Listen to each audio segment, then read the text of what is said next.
The table you see right now is directly created in Excel without copy pasting any numbers from stock exchange websites.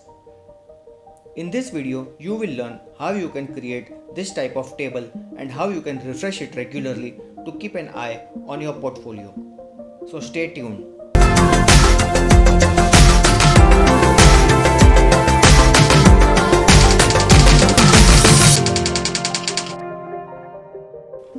Hi, I am your tutor and welcome to my channel Learn in 5 minutes. So let's start. First, let us type some name of the stocks. Okay, these 4 stocks are enough for our demonstration purpose. Now we'll simply select the cells that contain the stock names and navigate to the data tab in the Excel ribbon. Next, we need to click the stocks button within the data types group.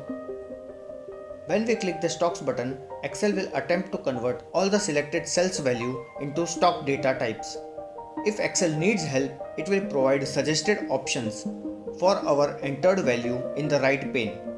We will come to this suggestion part in a while.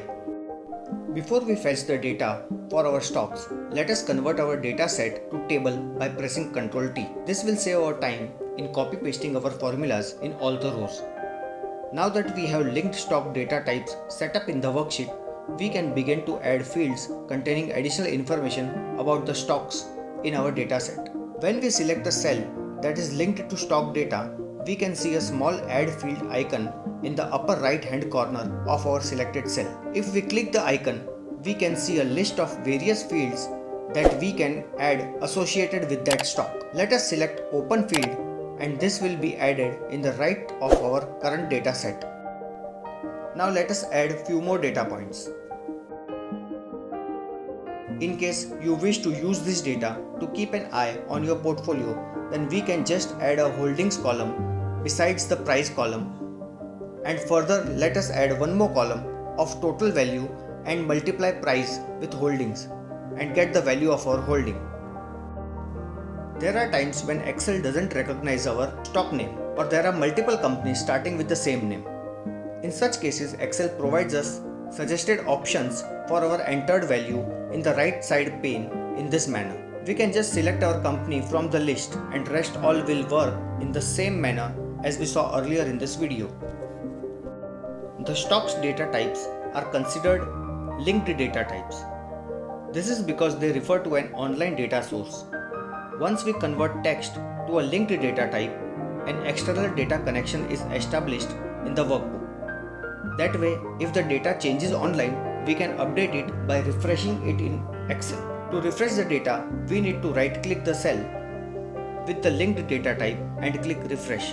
That will refresh the cell we just selected, plus any other cells that have the same type of data.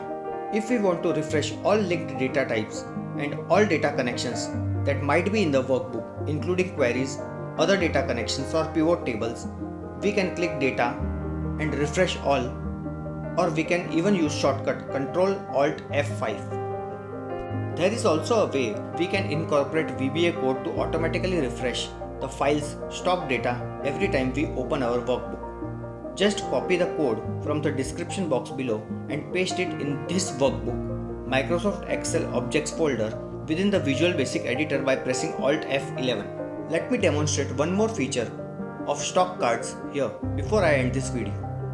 Linked data types also have a neat feature called card. Card will appear if we click the bank icon to the left of the stock name. Card can be a great way to answer ad hoc questions on our mind without having to bring that data into our worksheet. So that's all in this video. If you found this video useful, please like and share with your friends. And if you have not subscribed to this channel, do it right now and press the bell icon besides the subscribe button so that you don't miss on any new videos that I upload.